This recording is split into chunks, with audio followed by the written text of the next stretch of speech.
এক নম্বর প্রশ্নের জবাব হারিস ইবনে হাবশা প্রশ্ন করেছেন, ইয়া রাসূলুল্লাহ, কিয়ামত কখন হবে, কোন দিন হবে, কোন সময় হবে, আপনি বলে দেন।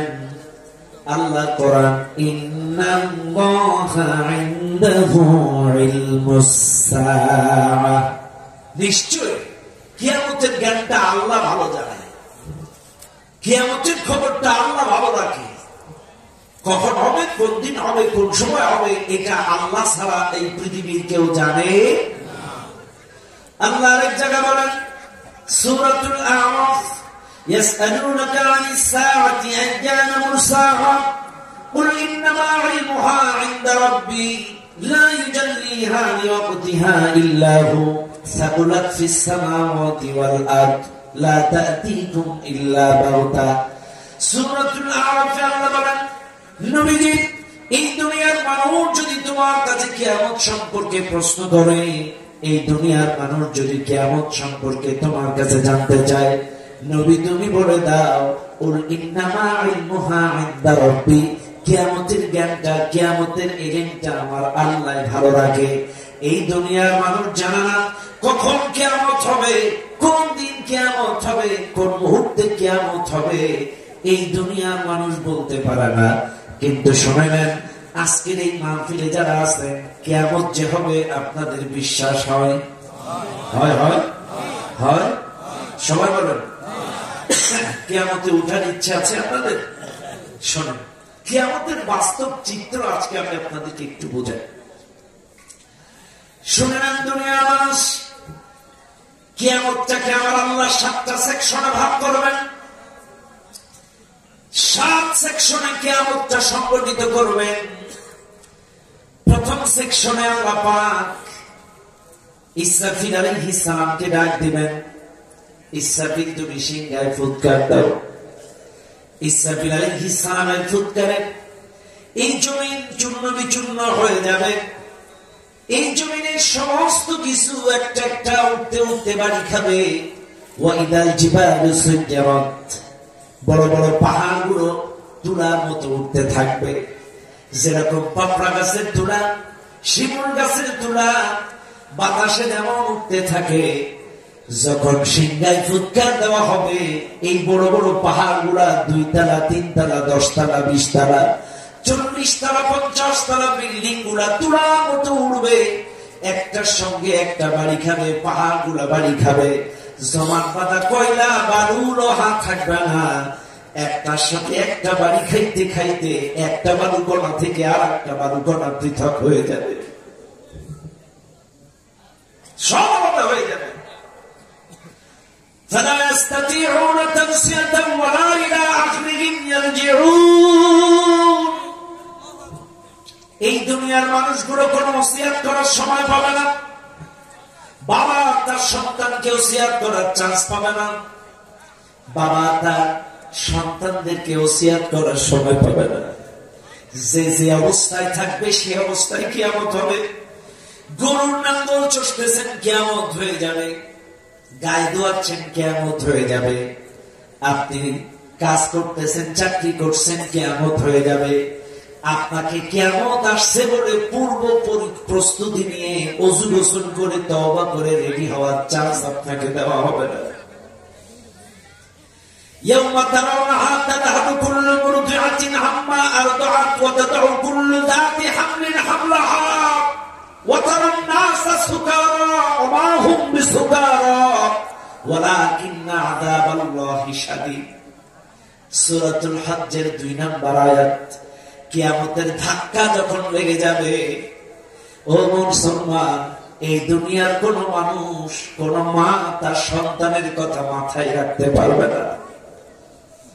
ছোট্ট 1 মাস, 2 মাস, 1.5 মাস, 1 বছর, 2 বছরের বাচ্চাটাকে মা চোখের আড়াল করে না। কিন্তু কিয়ামতের প্রকম্পন যখন লেগে যাবে, কোন মা তার দুধের বাচ্চার কথা মনে রাখতে পারবে না। যারা গর্ভবতী থাকবে, কিয়ামতের ধাক্কায়, যন্ত্রণায় তারা ডেলিভারি করে ফেলবে। 5 মাস বলেন, 7 মাস বলেন, 3 মাস বলেন, 9 মাস বলেন, যার যে কয় মাস সন্তান গর্ভে থাকবে, পূর্ণাঙ্গ 9 মাস পরিপূর্ণ হওয়ার সময় তাকে দেওয়া হবে না। কিয়ামতের প্রকম্পন যখন লাগবে, ইদা জুলজিলাতিল আরদু জিলজালাহা, এই ধাক্কা ভূমিকম্প যখন লাগবে, ওই মাগুলো, গর্ভবতী মাগুলো এই ধাক্কায় যন্ত্রণায় তারা ডেলিভারি করে ফেলবে। ওয়াতারান নাসা সুকারা, মানুষগুলো সব মাতাল হয়ে যাবে। মাতাল হয়ে যায় যখন মদ খাইলে সেন্স থাকে না। কিয়ামতের ধাক্কা যখন লাগবে, মানুষ মাতাল হয়ে যাবে, কোন সেন্স থাকবে না। কিন্তু অবশ্য তারা কিন্তু মদ খাবে না।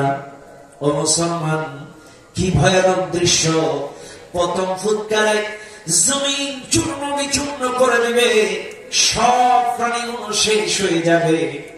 আল্লাহ পাক ইসরাফিল আলাইহিস সালামকে বলবেন, ইসরাফিল এবার তুমি 2 নাম্বার ফুৎকার দাও। ইসরাফিল আলাইহিস সালাম 2য় নাম্বার ফুৎকার যখন দিবেন, ওয়াইদাল কাওয়াকিবু তাসারাত, ওই আকাশের গ্রহ নক্ষত্রগুলো ঝরে ঝরে টপ টপ করে দুনিয়ার মধ্যে পড়বে, টপ টপ করে জমিনের মধ্যে পড়ে যাবে। সব গ্রহ নক্ষত্র একটার পর একটা টপ টপ টপ টপ করে ছিঁড়ে ছিঁড়ে জমিনের মধ্যে পড়বে। এই জমিনে যত সাগর, নদী, নালা, যত পানি আছে, সব পানিগুলো ভরাট হয়ে যাবে। পানির মধ্যেও এক প্রকার জলীয় কণা থাকে, একটি কণা থেকে আর একটি কণা আলাদা হয়ে যাবে। আসমান আর জমিন যখন সব ধ্বংসলীলায় পরিণত, সব যখন শেষ, আল্লাহ পাক এবার ইসরাফিল আলাইহিস সালামকে ডাক দিবেন, ইসরাফিল এদিকে আসো। ইসরাফিল আলাইহিস সালাম আল্লাহর সামনে হাজির হবেন। আল্লাহ বলবেন, ইসরাফিল তোমার পরে যে দায়িত্ব আমি দিয়েছিলাম, তুমি কি তোমার দায়িত্ব সমাপ্ত করেছো? ইসরাফিল বলবেন, আল্লাহ হ্যাঁ, আমার দায়িত্ব ছিল ধ্বংসলীলায় পরিণত করা, ধ্বংসস্তূপে পরিণত করা। 1 ফুৎকারে জমিন ধ্বংস করেছি, 2 ফুৎকারে আসমান ধ্বংস করেছি। আমার দায়িত্ব যেটা দিছিলেন আমি সব শেষ করে ফেলেছি। এইবার আল্লাহ ডাক দিবেন, আজরাইল এদিকে আসো। হযরত আজরাইল আলাইহিস সালাম আল্লাহর সামনে হাজির হয়ে যাবেন। আল্লাহ পাক আজরাইলকে ডেকে বলবেন, আজরাইল তোমার পরে যে দায়িত্ব আমি অর্পণ করেছি, তুমি এবার তোমার দায়িত্বটা সমাপ্ত করো। হযরত আজরাইল আলাইহিস সালাম ইসরাফিলের জান কবজ করবেন, মিকাইলের জান কবজ করবেন, জিবরাইলের জান কবজ করবেন। সমস্ত দায়িত্বরত সব ফেরেশতাদের জান কবজ করে ফেলবেন। কোন প্রাণী আর থাকবে না, কোন ফেরেশতা আর থাকবে না। এইবার আজরাইল আলাইহিস সালাম মালাকুল মাউত আল্লাহর সামনে হাজির হবেন। আল্লাহ বলবেন, আজরাইল তোমার পরে যে দায়িত্ব আমি দিয়েছিলাম, তুমি কি তোমার দায়িত্ব সমাপ্ত করেছো? আজরাইল বলবেন, আল্লাহ আমার দায়িত্ব ছিল সকল প্রাণীর জান কবজ করা, সব প্রাণীর জান আমি কবজ করে ফেলেছি, কোন প্রাণী আর একটাও নাই। আল্লাহ বলবেন, আজরাইল রে ভালো করে দেখো, এখনো একজন বাকি আছে। ভালো করে দেখো, এখনো একজন আছে। আজরাইল আলাইহিস সালাম ডানে তাকাবেন, বামে তাকাবেন, পেছনে তাকাবেন, সামনে তাকাবেন, চতুর্দিকে তাকায় কাউকে পাবে না। আল্লাহ কয়, আজরাইল তুমি কি কাউকে পাও না? আজরাইল কয়, আল্লাহ আমি চতুর্দিকে তাকালাম, কেউ নাই, শুধু তুমি। তুমি তো হাইয়ুল কাইয়্যুম, তোমার তো কোনো মৃত্যু হবে না। যখন আল্লাহ বলছে, আজরাইল তুই ভালো করে দেখ, আমি ছাড়াও একজন বাকি আছে। আল্লাহ এতটা ক্লিয়ার করে দেবে, আজরাইল আমি ছাড়াও একজন আছে। হযরত আজরাইল বুঝবেন, চতুর্দিকে তাকাতাকি করবে, ডানে বামে সামনে চতুর্দিকে তাকিয়ে কাউরে যখন পাবে না, আল্লাহ পাক বলবেন, আজরাইল এবার তুমি তোমার নিচের দিকে তাকাও, তুমি তোমার নিচের দিকে তাকাও। আজরাইলের চেহারা অন্ধকার হয়ে যাবে, আজরাইলের চেহারা ফ্যাকাশে হয়ে যাবে, আজরাইলের মনটা অন্ধকার হয়ে যাবে। আজরাইল চোখ ছলছল করে আজরাইল আল্লাহর সামনে ডাক দিয়ে বলবেন, আল্লাহ আমার নিজের জান যদি আমার নিজে নিজে বার করা লাগবে, এই দায়িত্বটা কেন তুমি জিবরাইলকে দাও নাই? জিবরাইলের দায়িত্বটা কেন আমার দিলা না? আমার নিজের জান আমার বার করা লাগবে, এই দায়িত্বটা কেন ইসরাফিলে দাও নাই? আমার নিজের জান আমার নিজে নিজে বার করা লাগবে, এই দায়িত্বটা কেন তুমি মিকাইলে দিলা না? মিকাইলের দায়িত্বটা কেন আমারে দিলা না? আল্লাহ বলবেন এই জান কবজের জন্য আমি তোমাকে মনোনয়ন করেছিলাম, কাজে আমার অর্ডার এখন সব শেষ, তুমি তোমার জানটা কবজ করে তুমি মারা যাবে। আল্লাহর অর্ডার হযরত আযার আলাইহিস সালাম নিজের জান নিজে নিজে বার করবেন, নিজের জান নিজে নিজে বার করে আযার আলাইহিস সালাম মারা যাবেন। সব প্রাণী শেষ, আসমানেও কেউ নাই, জমিনেও কেউ নাই, সব যখন শেষ আল্লাহ পাক এবার নিজে নিজে দুইটা আয়াত তেলাওয়াত করবেন, কুল্লু মান আলাইহা ফান ওয়া ইয়াবকা ওয়াজহু রাব্বিকা যুল জালালি ওয়াল ইকরাম। আমার মালিক নিজে নিজে দুটো আয়াত তেলাওয়াত করবে। আছো কেউ? সব ধ্বংসলীলায় পরিণত শুধু আমার সত্তা ছাড়া, আমি ছাড়া কেউ নাই। আওয়াজ দিবেন, আছো কেউ? আল্লাহর কথার প্রতিধ্বনি ফেরত আসবে, কিন্তু প্রতি উত্তর আসবে না, কেউ নাই, কোন প্রাণী নেই। এই সেকশনটাকে বলা হয় ইয়াউমুল বারিস, জিরো আওয়ার। আল্লাহ সময়টাকে স্টপ করে দিবেন, চতুর্দিকে কোনো আওয়াজ আসবে না। আল্লাহ খুব বেশিক্ষণ একাকি ভালো লাগবে না, খুব বেশিক্ষণ একাকি আল্লাহর মন টিকবে না, একাকি ভালো লাগবে না। আল্লাহ এবার ইসরাফিলকে সর্বপ্রথম ডাক দিবেন, আল-ইয়াউমা তুজজা। ইসরাফিল আলাইহিস সালামকে 3 নম্বরে ডাক দিবেন, ডেকে বলবেন, ইসরাফিল ওঠো, উঠো। এই ইসরাফিল, আগে তুমি 2টা ফুৎকার দিয়েছো ধ্বংসশীল, এইবার তোমার 3 নম্বর ফুৎকারটা দাও সৃজনশীল। আগে 2 ফুৎকারে একটা আসমান একটা জমিন ধ্বংস করছো, এইবার তোমার 3 নম্বর ফুৎকারটা দাও, এই পৃথিবীটা নতুন আঙ্গিকে সৃজন হোক। ইসরাফিল আলাইহিস সালাম 3 নম্বর ফুৎকার দিবেন।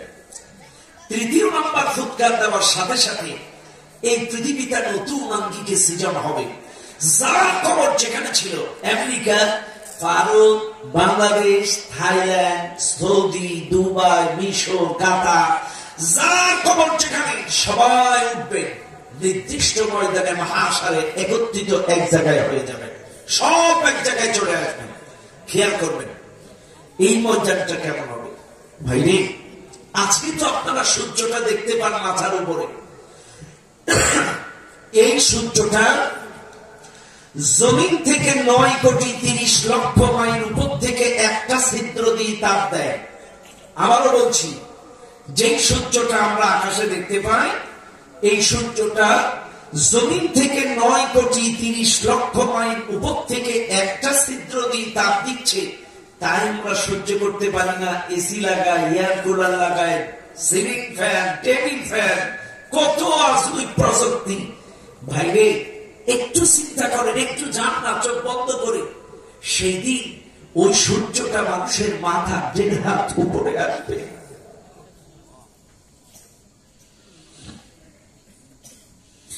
নয় কোটি 30,00,000 মাইল উপরে সূর্যের তাপটা আমরা সহ্য করতে পারি না, কিন্তু কিয়ামতের দিন ওই সূর্যটা মানুষের মাথা 1.5 হাত উপরে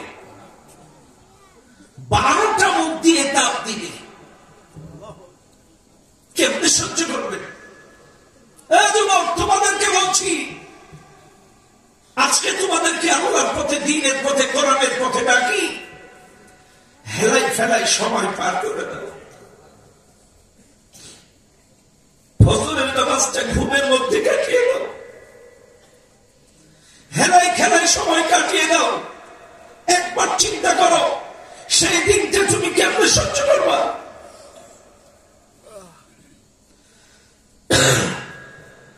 আমি একটি গান আমার গেয়েছি, কিন্তু ওয়েদার চেঞ্জ হচ্ছে, ঠান্ডা গরম ওয়েদারের কারণে গলা ভাঙ্গা, সবার প্রায় একই অবস্থা।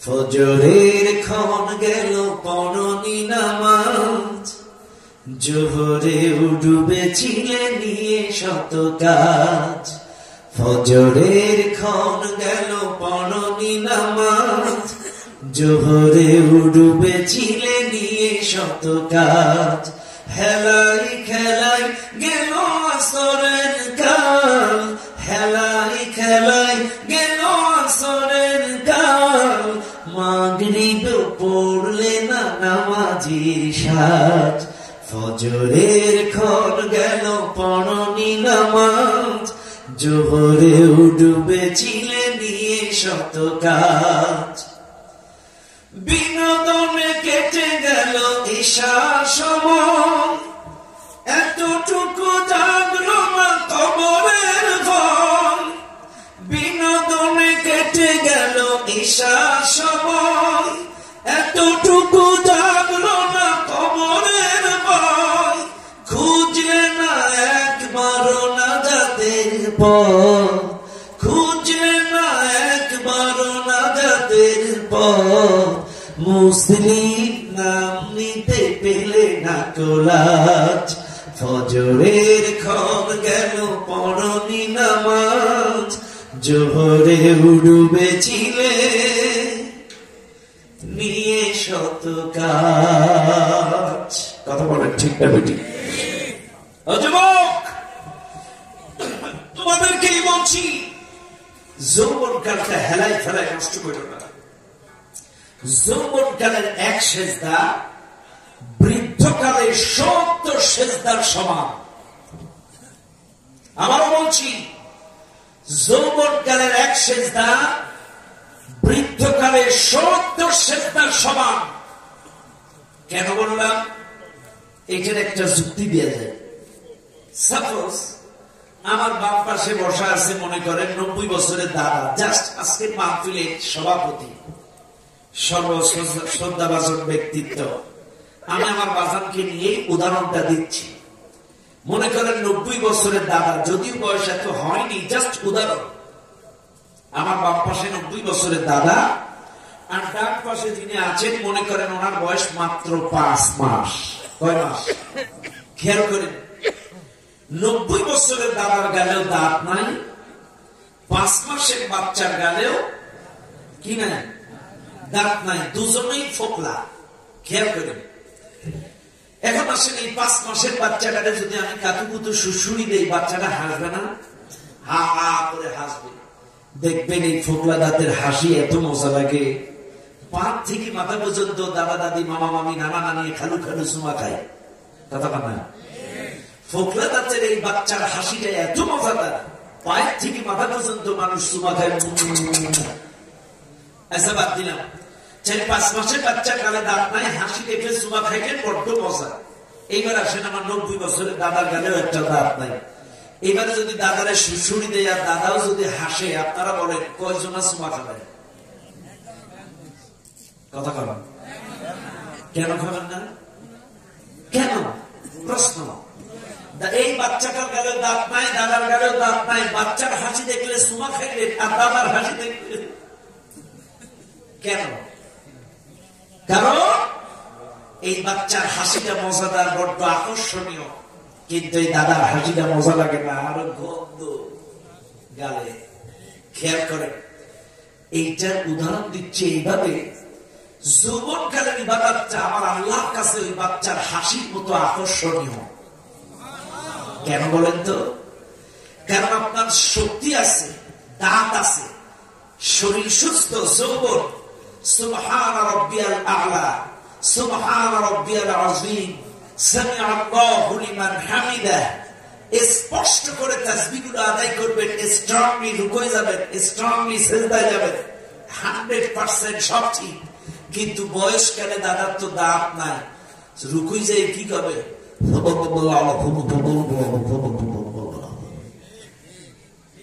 কথা বল, রাগ করেন না, কিন্তু বোঝানোর জন্য বলছি। যৌবনকালে দাঁত আছে, শক্তি আছে, সিজদাগুলো স্পষ্ট, তাসবিহগুলো স্পষ্ট, কিন্তু যাদের দাঁত নাই, আচ্ছা আসেন, এইবার আসেন। এখন মুরব্বী দাদা যারা এই মাহফিলে আছে, যাদের গালে দাঁত নাই, এরা টেনশন করতে পারে, হুজুর তাই বলে কি আমাদের ইবাদত কবুল হবে না? হ্যাঁ, টেনশন করার কোনো কারণ নাই। আপনাদের ঔষধ আছে। শোনেন, যৌবনকালে যারা চাকরি করে দেখবেন এদের 5টা 7টা বাচ্চা কাচ্চা, এরা না খাইতে দিলেও চাকরিজীবী মানুষ যখন সরকারি চাকরির থেকে অপশনে পেনশনে যায়, এর কোনো টেনশন নাই। ওই পেনশনের টাকা পায়, বুড়ো বুড়ি পান খায়। কথা না, পেনশনের টাকা পায়, বুড়ো বুড়ি পান খায়, কোনো চিন্তা নাই। ভাইরে, কাজী যৌবনকালের ইবাদতটা যদি আপনাদের সহি শুদ্ধ থাকে, বয়সকালে যদি গালে দাঁত নাও থাকে, ফবো ফবো করলেও ওই যৌবনকালের ইবাদতের পেনশনটা বয়সকালে জমা হবে। এ কথা কম ঠিক আছে না? নাই আরো জোরে ঠিক আছে? নামাজ পড়বেন ইনশাআল্লাহ? এ যুবক পড়বেন? পড়বেন? কেন পড়বেন না? কেন? আপনি আপনার বাড়ির চূড়ায় 1 মিনিট হাত ঢুকে রাখতে পারবেন? পারবেন না? কেউ পারবেন না? সত্যি পারবেন না? চাইলে বাড়ির চূড়ায় যদি 1 মিনিট হাত ঢুকিয়ে রাখতে না পারেন, তাইলে বিনা কারণে যদি কেউ 1 ওয়াক্ত নামাজ কাজা করে, তাকে জাহান্নামে কয় বছর যাওয়া লাগবে? কেমনে সহ্য করবেন? ও যুবক, 1 মিনিট তোমার বাড়ির চূড়ায় হাত রাখতে পারো না, 1 মিনিট হাত রাখতে পারো না, 1 মিনিট তোমার বাড়ির চূড়ায় হাত রাখতে পারো না। আর এই চূড়ার আগুনের চাইতে 70 গুণ পাওয়ারফুল, কেউ কেউ বলেছেন 70,000 গুণ পাওয়ারফুল আগুন, জাহান্নামের আগুন। 1 মিনিট চূড়ার আগুনে হাত রাখতে পারো না, তাহলে জাহান্নামের ওই আগুনে 1 ওয়াক্ত নামাজের জন্য যদি 2,88,000 বছর হয়, তাহলে তুমি তোমার বুকে হাত দাও, কত ওয়াক্ত নামাজ তুমি কাজা করেছো? তোমাদের নামাজের হিসাব কোন ক্যালকুলেটরে বার করবা? এমন কোন ক্যালকুলেটর তৈরি হয়নি তোমার হিসাব বাড়াবে। ইচ্ছাকৃত ভাবে কত ওয়াক্ত নামাজ তুমি কাজা করেছো? তুমি একটু চোখ বন্ধ করে একটা ক্যালকুলেটরে হিসাব করো না, তুমি কি করে সহ্য করবা সেই দিন? ও দুনিয়ার মানুষ, কথায় কথা বেড়ে যায়। কিয়ামতের কঠিন মুসিবতের ময়দানে সূর্য মাথার উপরে, 1.5 হাত উপরে, এই সূর্যটা যখন 12টা মুখ দিয়ে তাপ দিবে, সূর্যের তাপে পায়ের নিচের মাটিগুলো পুড়ে লাল বর্ণে তামা হয়ে যাবে। আবারও বলি শোনেন, তামা কিন্তু সাধারণত আমাদের দেশে গোল্ডেন বর্ণে দেখা যায়, কিন্তু কিয়ামতের ময়দানে সূর্যের তাপে ওই মাটিগুলা লাল বর্ণের তামা হয়ে যাবে। সেদিন কারোর গায়ে জামা থাকবে না, কারোর পায়ে জুতা থাকবে না, এফেক্স থাকবে না, বাটা থাকবে না, কারোর শরীরে কোনো পোশাক থাকবে না। সূর্য মাথার উপর থেকে তাপ দিবে, পায়ের নিচের মাটিগুলো পুড়ে হিট হয়ে যাবে। এই মুসলমান গুলো ওই মাটির উপরে খাড়াইতে পারবে না, পা পুড়ে যাবে, মাথার ঘিনুগুলো টকবক করে ফুটে ফুটে কান দিয়ে নাক দিয়ে বেয়ে বেয়ে পড়বে। ওই কঠিন মুসিবতের ময়দানে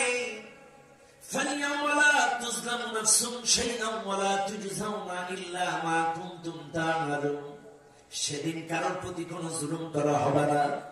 দুনিয়ায় আপনি যা করেছেন তার প্রতিদান আপনাকে দেওয়া হবে। فَمَنْ يَعْمَلْ مِثْقَالَ ذَرَّةٍ خَيْرًا يَرَهُ وَمَنْ يَعْمَلْ مِثْقَالَ ذَرَّةٍ شَرًّا يَرَهُ। যারা পরিমাণ ভালো কাজ যদি দুনিয়ায় করে যান, এটাও আপনাকে কিয়ামতে ডিসপ্লে করে দেখানো হবে।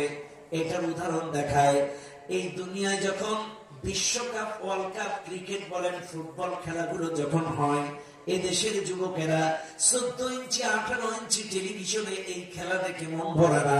মোড়ের মাথায় স্কুলের মাঠে প্রায় 200 ইঞ্চি প্রজেক্টর লাগায় বড় করে ডিসপ্লে করে তারা এই 14 ইঞ্চির খেলাটা দেখে।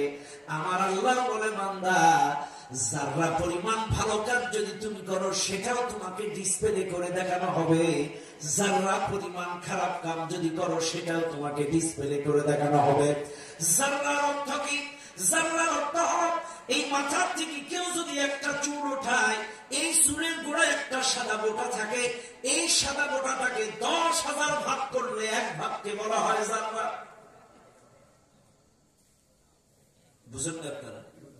মাথার থেকে একটা চুল ওঠালেন, এইটার গোড়ায় একটা সাদা বোটা থাকে না, এইটা 10,000 ভাগ করলে এক ভাগকে বলা হয় জাররা। এই জাররা পরিমাণ ভালো কাজ করলেও দেখানো হবে, জাররা পরিমাণ খারাপ কাজ করলেও দেখানো হবে। ও দুনিয়ার মানুষ, আল্লাহ কিয়ামতের কঠিন মুসিবতের ময়দানে হাসরবাসী, এই কিয়ামতের কঠিন মুসিবতের ময়দানে সূর্য যখন মাথার উপরে, পায়ের নিচে লাল বরণের তামা, হাসরবাসী এই কঠিন মুসিবতের ময়দানটা সহ্য করতে পারবে না। প্রচন্ড গরম, প্রচন্ড তাপ, এত তাপ, এত গরম, ঘিরুগুলো টকবক করে ফুটবে, নাক দিয়ে কান দিয়ে বেয়ে বেয়ে পড়বে। কৃতকর্ম অনুযায়ী কারোর পায়ের গিরা, কারোর হাঁটু পর্যন্ত ঘাম হবে। মানুষ যখন সহ্য করতে পারবে না, হাসরবাসী আদম আলাইহিস সালামের কাছে চলে যাবেন। আদম আলাইহিস সালামের কাছে গিয়ে বলবেন, ইয়া আবাল বাশার, আদম আলাইহিস সালাম, আপনি আমাদের বাবা, আমি পিতা আদম, আপনি আল্লাহর নবী, আমাদের বিচারের রায় যা হয় হোক, মাথা বেঁধে নেব, কিন্তু সূর্য মাথার উপরে পায়ের নিচে তামা, অসহ্য যন্ত্রণা আমরা সহ্য করতে পারি না। আপনি আল্লাহকে একটু বলুন, আল্লাহ যেন বিচার কার্যটা তাড়াতাড়ি শুরু করে। আদম আলাইহিস সালাম বলেন, আমি পারবো না। নূহ আলাইহিস সালামের কাছে যাও। নূহ আলাইহিস সালাম বলবেন, আমি পারবো না। ইব্রাহিমের কাছে যাও। ইব্রাহিম বলবেন, ঈসার কাছে যাও। ঈসা আলাইহিস সালাম বলবেন, মুসার কাছে যাও। এরপরে বলবেন, তোমরা বিশ্বনবীর কাছে যাও। শুনেন দুনিয়ার মানুষ, বিশ্বনবীর কাছে যখন হাসরবাসী চলে যাবেন, হাসরবাসী দিয়ে বিশ্বনবীকে ডাক দিয়ে বলবেন, ইয়া রাসূলুল্লাহ, সূর্য মাথার উপরে, পায়ের নিচে তামা, প্রচন্ড গরম, সহ্য করতে পারি না। ইয়া রাসূলুল্লাহ, আপনি আল্লাহকে বলুন, আল্লাহ যেন বিচার কার্যটা তাড়াতাড়ি শুরু করে। বিচারের রায় যা হোক, মাথা পেতে নেব, আল্লাহ যেন বিচার কার্যটা তাড়াতাড়ি শুরু করে। শুনে নেন আজকের এই মাহফিলের জনগণ, আমার দেশের অনেক মানুষের ভুল মেসেজ আছে তাদের মাথায়। এরা মনে করে আমাদের উমুকে পার করবে, তুমুকে পার করবে, ইনি সুপারিশ করবে। কিন্তু শুনে নেন, নবীর কাছে হাসরবাসী যখন অনুরোধ করবেন আল্লাহর সঙ্গে কথা বলার ব্যাপারে, আমার নবী বলবেন, হ্যাঁ, আমি তোমাদের ব্যাপারে কথা বলার জন্য অনুমতি প্রার্থনা করব। আল্লাহ নবী সিজদায় পড়ে যাবেন, মাকামে মাহমুদের সামনে সিজদায় পড়ে যায়, লং সিজদায় পড়ে যাবেন, অনুমতি প্রার্থনা করবেন কথা বলার ব্যাপারে। কিন্তু আমার দেশের অনেক মানুষ মানুষকে ভুল বোঝায়। আমার বাবাই পার করবে হাতির পিঠে, এর পিঠে, সেই করে তাই করে পার করবে। কিন্তু কসম খোদার, আল্লাহর কোরআন, ইয়াউমা ইয়াকুমুর রূহু ওয়াল মালাইকাতু সাফফাল্লাহ ইয়াতাকাল্লামুনা ইল্লা মান আযিনা লাহুর রাহমান ওয়া ক্বালা সাওয়াবা। আল্লাহর কোরআন বলে, সেদিন সমস্ত মানুষ দাঁড়ায় থাকবে, সমস্ত ফেরেশতা দাঁড়ায় থাকবে, লা ইয়াতাকাল্লামুন, কেউ কোনো কথা বলতে পারবে না, ইল্লা মান আযিনা লাহুর রাহমান, আল্লাহ যদি দয়া করে কাউকে কথা বলার পারমিশন দেয়, ওয়া ক্বালা সাওয়াবা, আল্লাহ যদি দয়া করে কাউকে অনুমতি দেয়, সেই কেবল কথা বলতে পারবে। অন্যথায় নিজ থেকে কেউ কথা বলার সাহস করবে না, কথা বলতে পারবে না। শুনেন দুনিয়ার মানুষ, এখানেই শেষ নয়। আজকে লক্ষ্য করুন, এই দুনিয়ার মানুষ, আমার নবী সিজদায় পড়ে কাঁদবেন, অনুমতি প্রার্থনা করবেন। ও আমার মুসলমানেরা, লম্বা ঘটনা, কিয়ামতের কঠিন মুসিবতের ময়দানে সমস্ত মানুষ যখন দাঁড়িয়ে থাকবেন, আল্লাহ পাক এইবার বিচার কার্যটা শুরু করবেন। ইয়াউমুল আজিফা, আল্লাহ তার ইজলাসে বসে যাবেন, মানুষ মাজলিসে হাজির হয়ে গেছে, এইবার বিচার কার্য শুরু হবেন। একটু ভালো করে লক্ষ্য করবেন আপনারা, বিচারটা কেমন করে শুরু হবে। আল্লাহ তার ইজলাসে বসবেন, মানুষ মাজলিসে হাজির হবেন। এইবার আপনারা বলবেন, হুজুর বিচার কেমনে হবে? সেখানে কি কোর্ট কাছারি বসবে নাকি উকিল মুহুরি সাক্ষী থাকবে নাকি? শুনে নেন মুসলমানেরা, সেদিন কিন্তু কোন উকিল থাকবে না, কোন সুপারিশকারী থাকবে না। হ্যাঁ, আল্লাহ যদি কাউকে অনুমতি দেয় সেই কথা বলতে পারবে, নিজ থেকে উকালতি করার ক্ষমতা কারোর থাকবে না। কাউকে নিজ থেকে কথা বলার সাহস থাকবে না। আল্লাহ যদি দয়া করে কাউকে অনুমতি দেয় সেই কথা বলতে পারবে। শুনে নেন দুনিয়ার মানুষ, এখন বিচার কিভাবে হবে? আল্লাহ কিয়ামতে বলবেন ইকরা কিতাবাক, পড়ো তোমার আমলনামা, পড়ো। আচ্ছা, এই আমলনামাটা কই থাকবে?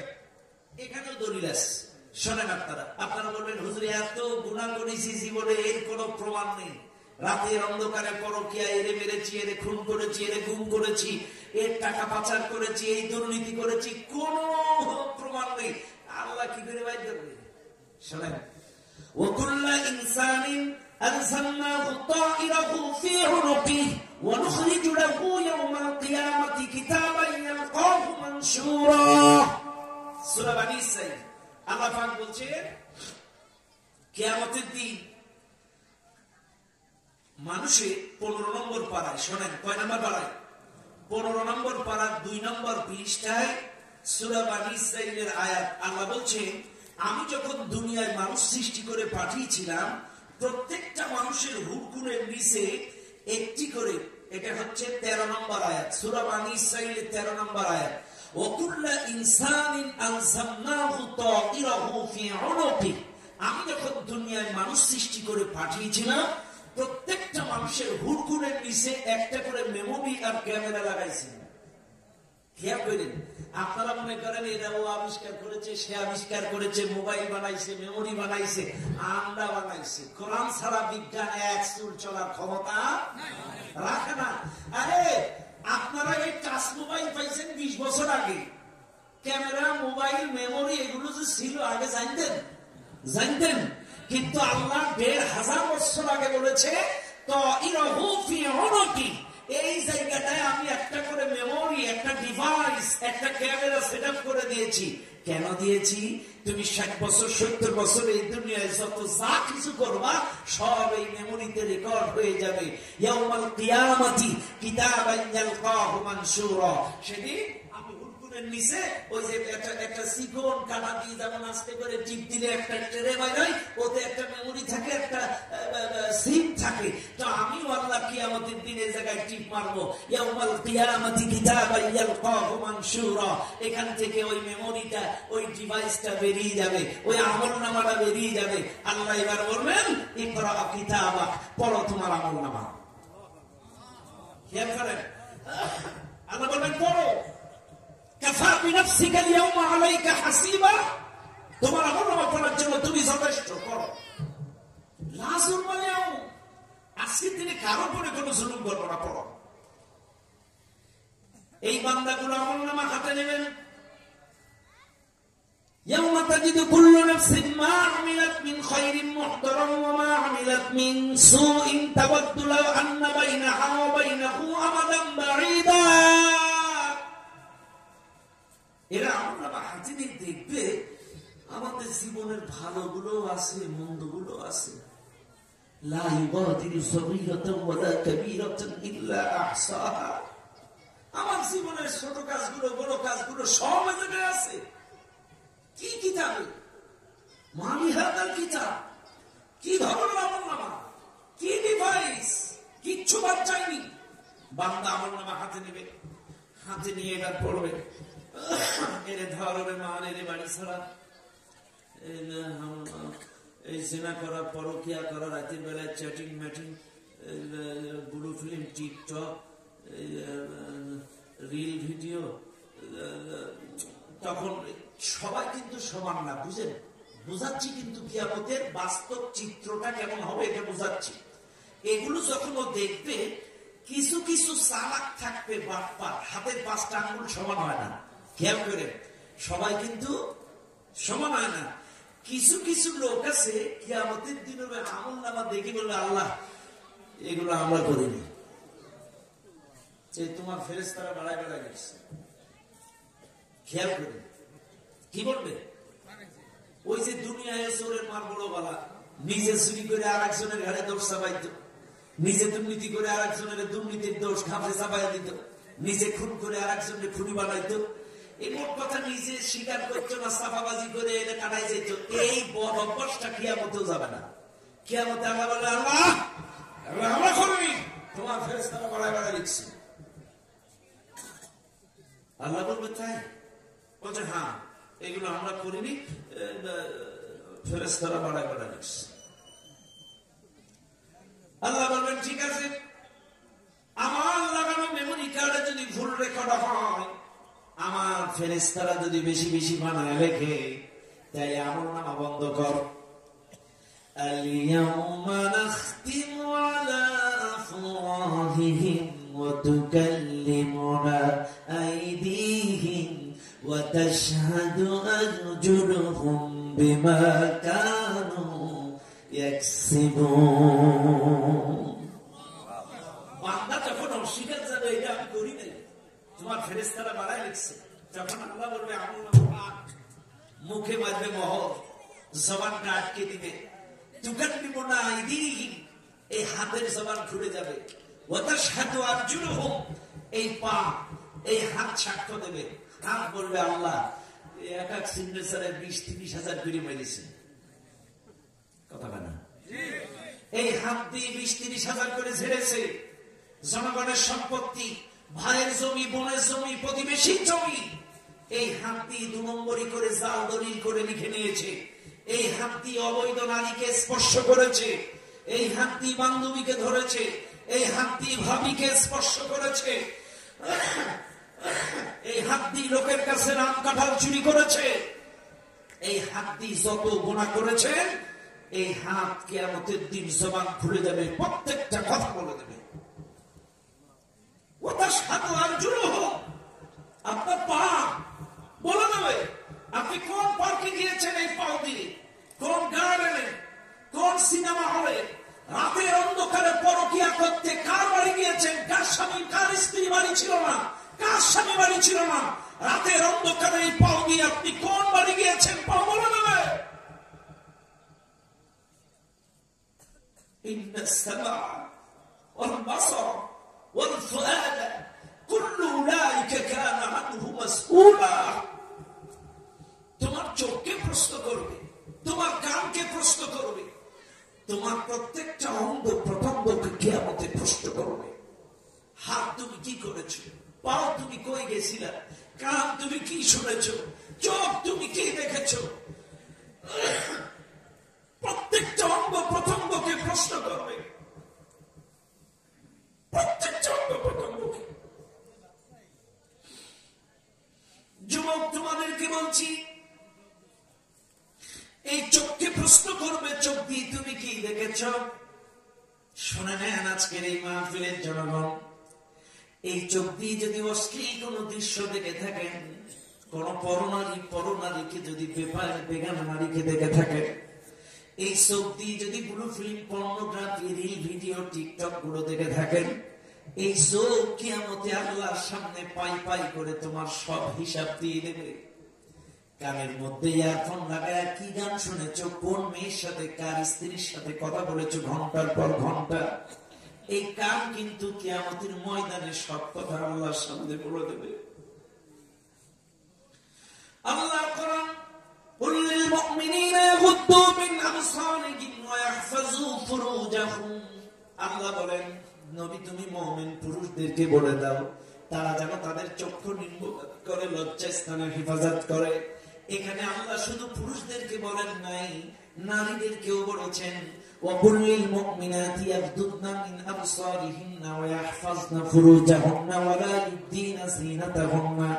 আল্লাহ বলেছেন নবীজি তুমি মুমিনা নারীদেরকেও বলে দাও তারা যেন চক্ষু নিম্নগামী করে লজ্জাস্থানের হেফাজত করে, তাদের সাজসজ্জা যেন দেখায় না বেড়ায়।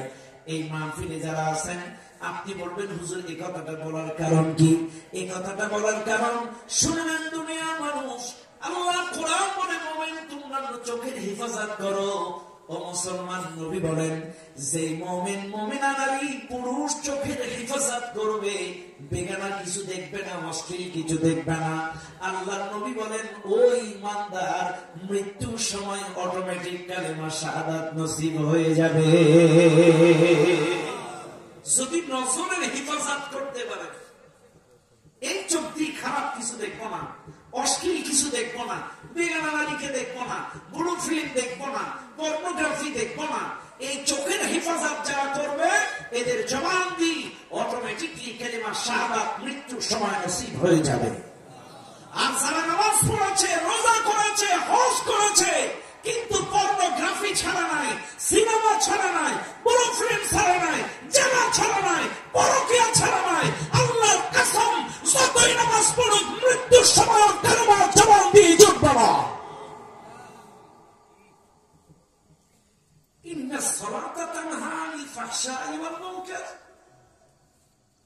নামাজ তো অশ্লীল ফাহিশা খারাপ মন্দ কাজ থেকে বিরত রাখে। যে কি নামাজ পড়েন আপনি ব্লু ফিল্ম দেখেন? কি নামাজ পড়েন আপনি পরকীয়া করেন? কি নামাজ পড়েন আপনি খারাপ কাজে লিপ্ত হন? কি?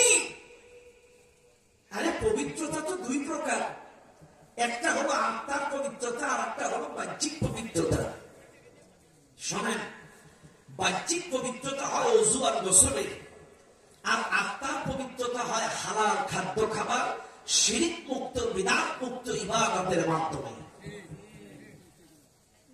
আপনার বাহ্যিক ওযু গোসল 100% সহি, কিন্তু আপনার আত্মা যদি শিরক করে নাপাক হয়ে যায়, বিদআত করে নাপাক হয়ে যায়, সুদের টাকা ঘুষের টাকা খেয়ে যদি আত্মা নাপাক হয়ে যায়, কিয়ামত পর্যন্ত সিজদা দিলেও একটা সিজদাও কামে আসবে না। আজকে তুমি বাবার দরবারে সিজদা দাও, আজকে তুমি বাবার পায়ে চুমা খাও, শোনো, সব গুনাহ আল্লাহ মাফ করবে, সব গুনাহ আল্লাহ মাফ করবে, কিন্তু শিরকের গুনাহ কাউকে মাফ করবে না। আল্লাহ নবীর হাদিস, জামানুন ইয়াজতামিউনা ফিল মাসাজিদ ওয়া লাইসা ফীহিম মুমিন।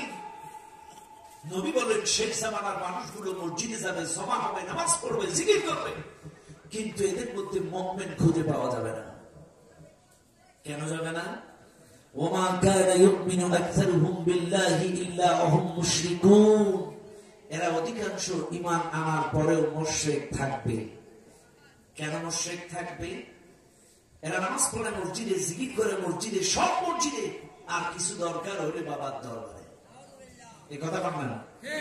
9 বছর বিয়ে করছি, বাবা বাচ্চা হয় না, বিদেশ যাবো, ইটালি যাবো, ভিসা লাগবে, বাবা তোমার দরবারে আসছি, ছাগল মানত, গরু মানত, আস্তাগফিরুল্লাহ। শোনেন, এই শিরক যারা করবে, আল্লাহর কর্তৃত্বের সাথে, মনত্বের সাথে, রুবুবিয়্যতের সাথে, উলুহিয়্যতের সাথে শিরক যারা করবে, আল্লাহ তাদেরকে ক্ষমা করবে না।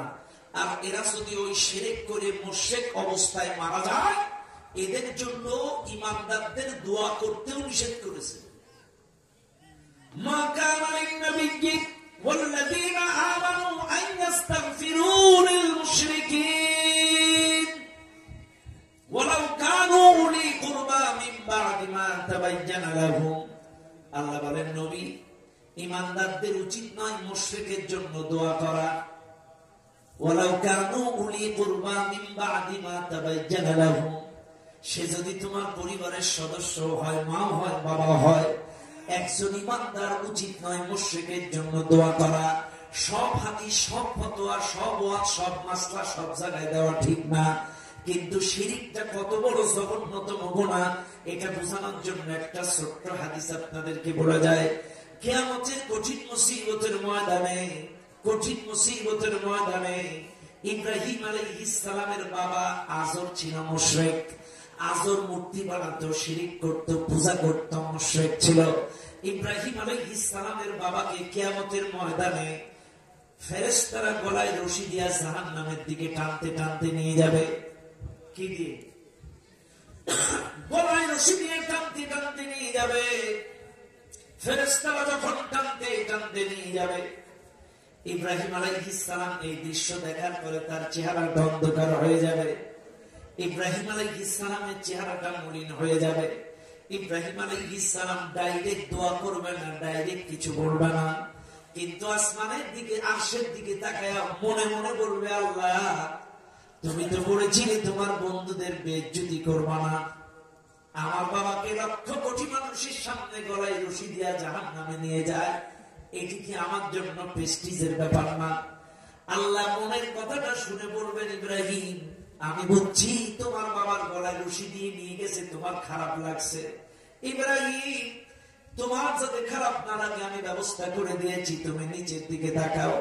ইব্রাহিম আলাইহিস সালাম নিচের দিকে তাকাবেন, তাকায়া দেখবেন একটু আগে আমার বাবার গলায় রশি দিয়ে নিয়ে যাচ্ছিল, এখন আর বাবার গলায় রশি নাই, আকৃতি চেঞ্জ করে দিয়েছে, একটা শুকরের গলায় রশি দিয়ে জাহান্নামের দিকে নিয়ে যায়। মাফ করে না, আকৃতি চেঞ্জ করে দিয়েছে, কিন্তু ক্ষমা করে নাই। এই জন্য শিরক এত জঘন্যতম গুনাহ। আল্লাহ জাতিকে হেফাজত করুন, বলেন আমিন।